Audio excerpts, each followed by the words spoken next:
La NASA tente depuis de nombreuses décennies d'envoyer des astronautes dans l'espace lointain, et il semble maintenant que cet objectif soit sur le point d'être atteint.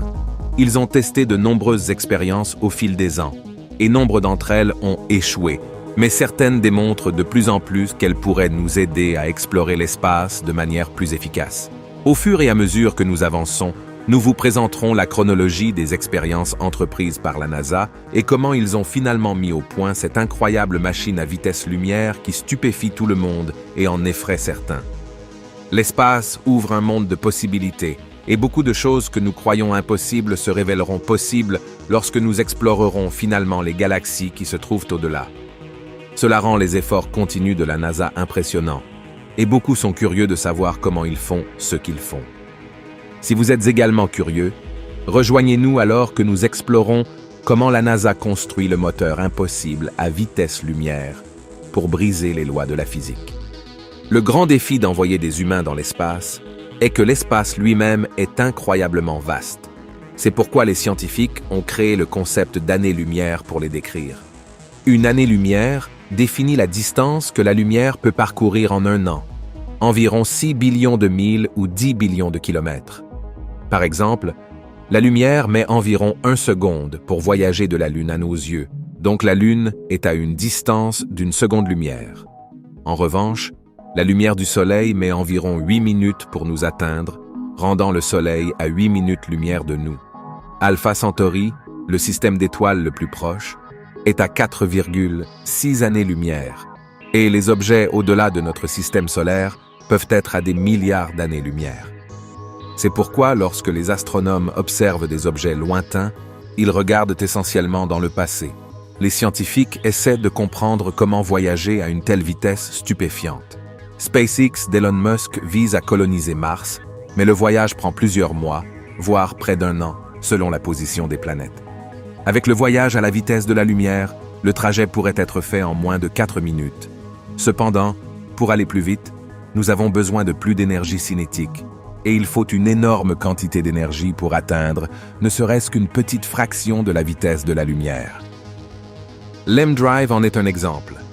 Il s'agit d'un dispositif avec un cylindre en cuivre effilé et un champ de rayonnement résonnant à l'intérieur, provoquant des ondes stationnaires de micro-ondes rebondissant. Il utilise des micro-ondes pour créer une poussée sans carburant traditionnelle. C'est un changement de jeu car les fusées conventionnelles doivent transporter une tonne de masse pour avancer. Roger Shawyer, l'inventeur de l'M-Drive, affirme que la poussée se produit en raison de la pression de rayonnement différentielle entre ses extrémités. Mais cette explication enfreint la loi de conservation de la quantité de mouvement à moins que ces photons ne s'échappent du dispositif et ne le transforment en un propulseur à photons. Et même s'ils le font, la poussée est minuscule. EagleWorks, le laboratoire de physique avancée de la NASA, a tenté de reproduire les mesures de Shawyer dans divers tests, mais aucun n'a été concluant. Ils ont même effectué le dernier test dans une chambre à vide pour éliminer la convection thermique, perturbant les résultats. Ils ont utilisé un équilibre de torsion pour mesurer avec précision toute force. Les résultats ont montré une poussée positive à différents niveaux de puissance, mais elle est toujours beaucoup plus petite que ceux que Shawyer prétendait. Même dans son meilleur état, cela ne suffit pas à alimenter les hoverboards, sans parler des machines à voyager dans le temps.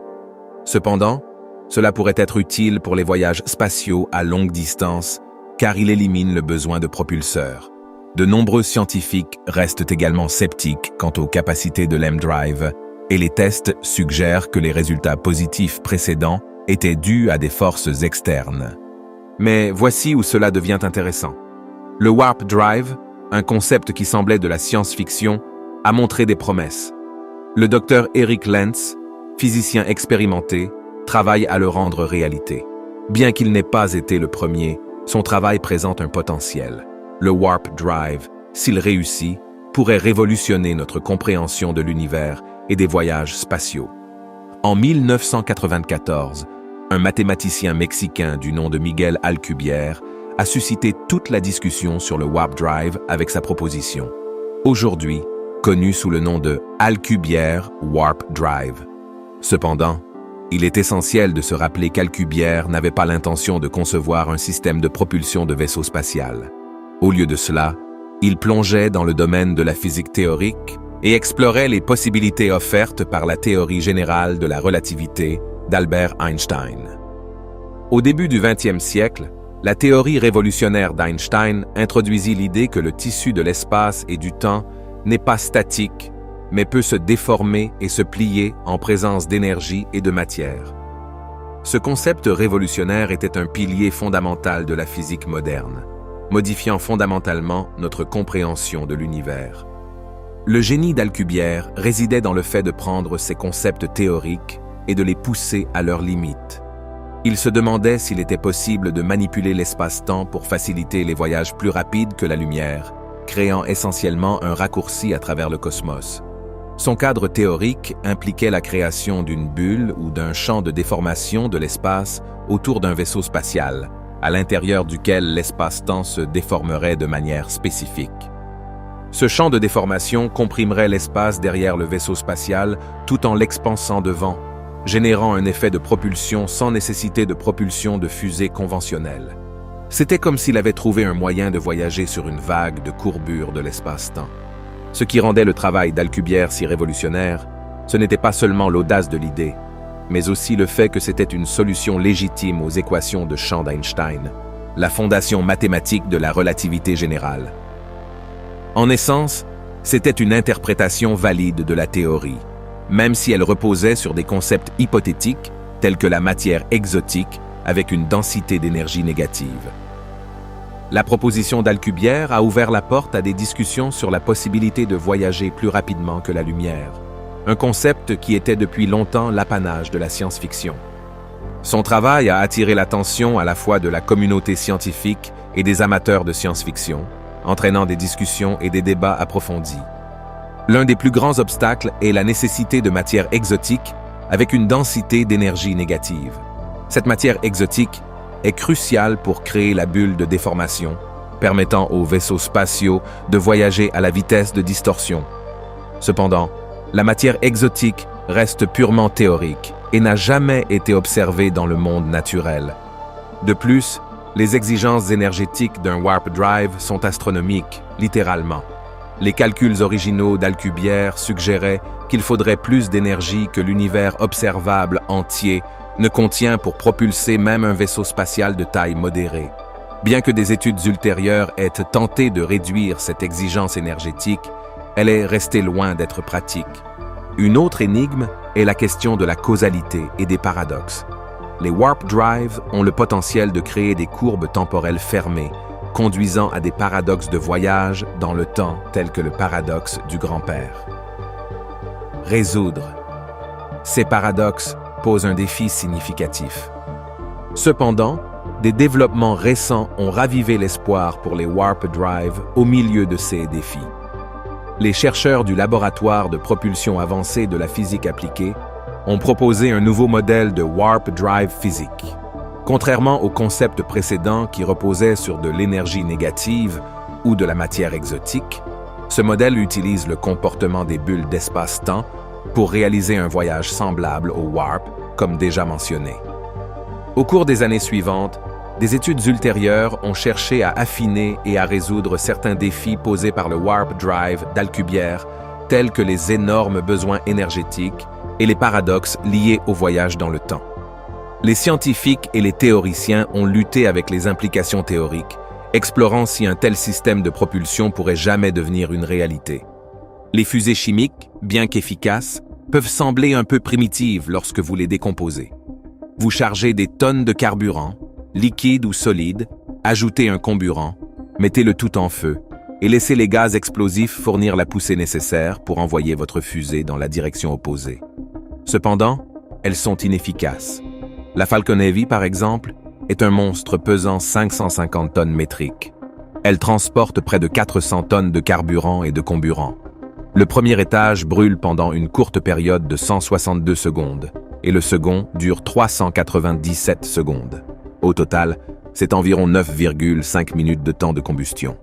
Cette inefficacité a poussé les scientifiques à explorer des formes alternatives de propulsion, en particulier pour les longs voyages dans l'espace.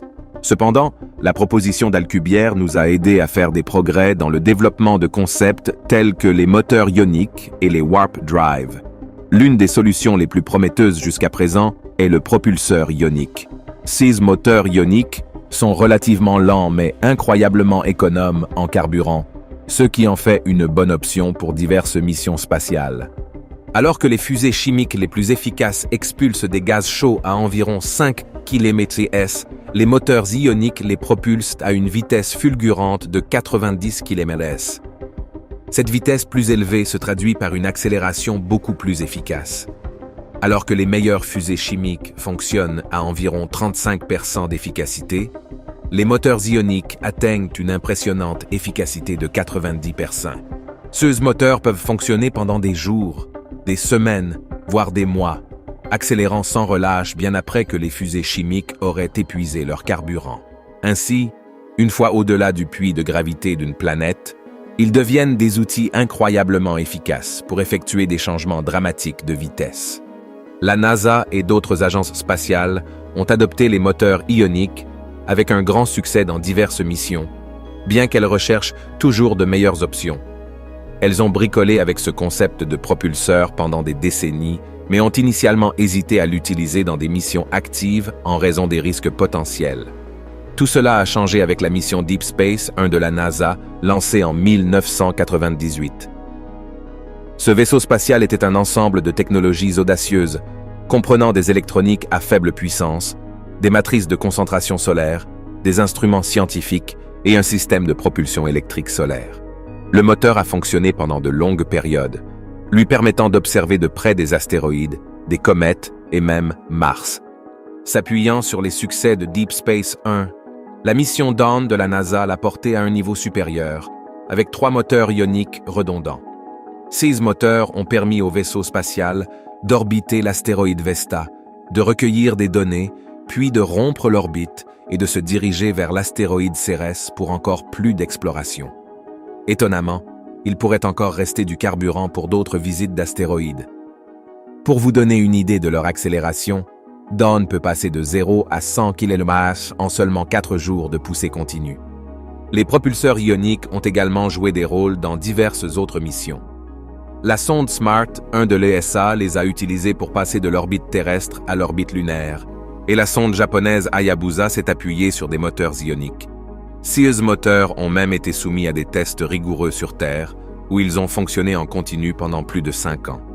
Comme si ces succès n'étaient pas assez excitants, l'avenir promet encore plus pour les propulseurs ioniques. Les chercheurs explorent des moyens d'améliorer leur rendement. Une approche consiste à augmenter considérablement la quantité d'électricité utilisée pour accélérer les ions. La NASA a autrefois envisagé une mission appelée Jupiter Icy Moons Orbiter, propulsée par le moteur du système ionique au xénon à propulsion nucléaire électrique, qui aurait pu explorer les lunes de Jupiter en utilisant des moteurs ioniques. Cependant, la mission a été annulée en 2005. Une autre voie implique le développement de versions à forte poussée des moteurs ioniques, comme le propulseur Hall X-3 de la NASA, capable de produire 5,4 newtons de force, un saut significatif par rapport au millième de newton observé dans les propulseurs précédents. À pleine puissance, cette technologie pourrait raccourcir les temps de volume des astronautes humains se rendant sur Mars à seulement quelques mois. Les ingénieurs se préparent à des tests de 100 heures du Dix-3 pour évaluer ses capacités opérationnelles à long terme. L'Agence spatiale européenne expérimente également un moteur ionique à respiration atmosphérique. Au lieu de transporter du propellant, ce moteur aspirerait des molécules d'air de l'atmosphère en orbite basse autour de la Terre, les ioniserait, puis les expulserait. Étant donné que le vaisseau spatial aurait accès à une abondance d'électricité solaire et de propellant atmosphérique, il pourrait fonctionner pendant des périodes prolongées sans ravitaillement. Cette innovation pourrait révolutionner les voyages spatiaux, permettant aux vaisseaux spatiaux de fonctionner à des altitudes inférieures et aux stations spatiales de rester en orbite basse autour de la Terre indéfiniment, sans nécessité de poussée périodique. Une de ces technologies révolutionnaires est le propulseur ionique. Lorsque l'idée des propulseurs ioniques a été introduite, de nombreux sceptiques pensaient qu'ils ne pouvaient pas générer assez de puissance pour déplacer un vaisseau spatial. Cependant, il s'avère que les propulseurs ioniques ne sont pas simplement théoriques, ils fonctionnent réellement. La NASA a reconnu leur potentiel et, en 2016, a attribué un contrat important à Aerojet Rocketdyne pour développer un système de propulsion électrique solaire avancé. Ce système, également connu sous le nom de propulseur à effet Hall, repose sur la conversion de l'énergie solaire en électricité, puis son utilisation pour accélérer les ions, ceux qui génèrent à son tour une poussée. Avec le niveau de développement qu'a connu le propulseur ionique au fil du temps, certains pourraient se demander pourquoi il n'en a pas été fait autant dans l'utilisation des propulseurs à distorsion. Eh bien, il y a quelques accros avec la théorie du warp drive. Tout d'abord, les scientifiques se grattent encore la tête en essayant de comprendre comment créer l'une de ces bulles de distorsion astucieuses dans un espace qui n'en a pas déjà. Et même s'ils parvenaient à réaliser le tour de passe-passe de la bulle, il n'y a aucune stratégie de sortie connue. Une fois que vous êtes en croisière à l'intérieur de cette bulle de distorsion, il n'y a pas de moyen connu de faire une sortie gracieuse. En 2012, EagleWorks a même décidé qu'il était grand temps de se plonger dans la possibilité d'utiliser le Warp Drive. Ils ont fabriqué un interféromètre, un gadget conçu pour détecter toute distorsion spatiale étrange, causée par l'expansion et la contraction de l'espace-temps de la métrique d'Alcubierre. Cependant, tout cela les a conduits à une impasse. Probablement à un moment donné à l'avenir, les scientifiques comprendront enfin comment utiliser les Warp Drives pour aider les humains à explorer l'espace lointain. Maintenant, leur intérêt s'est déplacé des propulseurs ioniques vers les moteurs thermiques nucléaires. Il y a eu une récente collaboration entre la NASA et la DARPA, l'Agence pour les projets de recherche avancée de défense. Cette collaboration, connue sous le nom de Rocket, de démonstration pour des opérations cislunaires agiles, ou DRACO, vise à accélérer le développement de ce moteur spatial de l'ère spatiale. Le plan est d'avoir cette technologie avancée de propulsion thermique nucléaire opérationnelle d'ici 2027. Avec cette nouvelle technologie élégante, les astronautes pourraient filer vers l'espace lointain en un rien de temps. Les fusées thermiques nucléaires réduisent le temps nécessaire pour se déplacer, et c'est important lorsque l'on parle d'endroits aussi éloignés que Mars. Des voyages plus longs signifient plus de fournitures et de systèmes plus compliqués, et nous préférons maintenir les choses simplifiées. Mais il y a plus que la vitesse. Les fusées thermiques nucléaires présentent des avantages supplémentaires.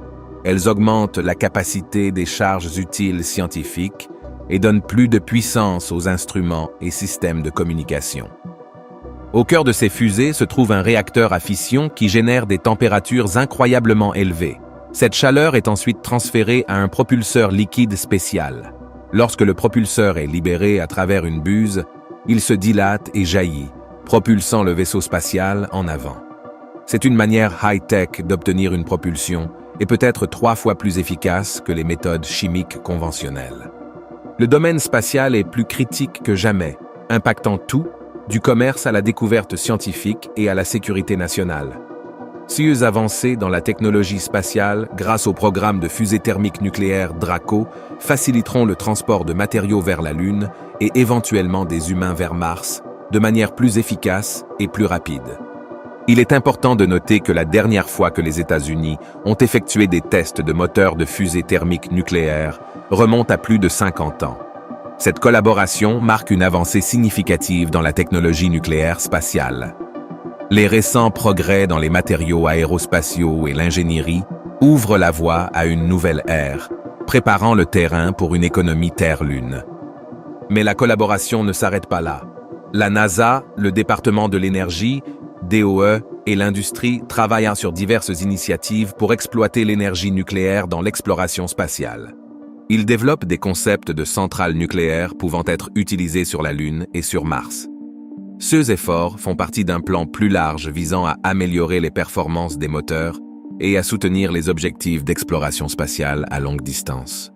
Certains se demandent pourquoi la NASA est passée des moteurs ioniques à cette nouvelle avancée nucléaire qui semble enfreindre les lois de la physique. Eh bien, les propulseurs ioniques et à plasma ont en effet leur mérite, mais ils présentent également d'importants inconvénients qui doivent être pris en compte. Comme mentionné précédemment, Ils souffrent d'une poussée moyenne, notablement faible. Cela signifie qu'ils ne peuvent pas fournir le type de propulsion puissante offert par les fusées chimiques traditionnelles. De plus, les propulseurs demandent une puissance électrique substantielle, souvent de l'ordre de dizaines de kilowatts à plusieurs mégawatts. Pour mettre les choses en perspective, c'est comme avoir un appareil électroménager gourmand en électricité fonctionnant en continu. Cela pose un défi, car générer et stocker de telles quantités d'électricité dans l'espace n'est pas une mince affaire. De plus, il y a la question de la contamination potentielle. Les propulseurs ioniques et à plasma peuvent poser un risque de contamination de l'extérieur du vaisseau spatial avec des substances telles que le mercure ou le césium. Cette contamination peut poser problème pour diverses raisons, notamment des dommages potentiels aux instruments sensibles et à l'équipement à bord. En revanche, les moteurs thermiques nucléaires offrent un avantage significatif en termes de poussée par rapport aux propulseurs ioniques. Ils peuvent fournir cette explosion de puissance nécessaire pour propulser rapidement un vaisseau spatial.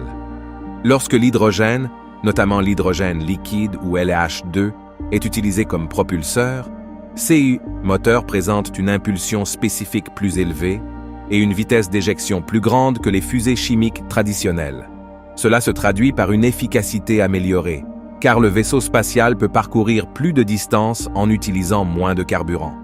Cependant, il est important de noter qu'il est plus efficace, mais ce n'est pas un bond quantique en termes d'efficacité. Dans un environnement sous vide, les moteurs thermiques nucléaires ont le potentiel d'offrir un poids à vide inférieur pour le véhicule et un pourcentage de charge utile plus élevé. C'est comme si les moteurs se débarrassaient de l'excès de bagages et optimisaient leur espace de chargement. Cette caractéristique est particulièrement avantageuse pour les missions longue distance où chaque kilogramme de charge utile compte. En essence, alors que les propulseurs ioniques et à plasma ont leurs propres avantages, les moteurs thermiques nucléaires interviennent avec leur capacité de poussée plus élevée et leurs avantages en termes d'efficacité. Tout est question de choisir le bon outil pour le travail et de peser le pour et le contre pour assurer le succès des missions spatiales. Cela ne signifie pas que ces moteurs n'ont pas de défis non plus. Une fois que ce cœur nucléaire est en marche, s'en approcher devient une entreprise risquée. Lui et les structures de support environnantes deviennent intensément radioactifs. Les membres d'équipage et la plupart des robots ne peuvent s'en approcher.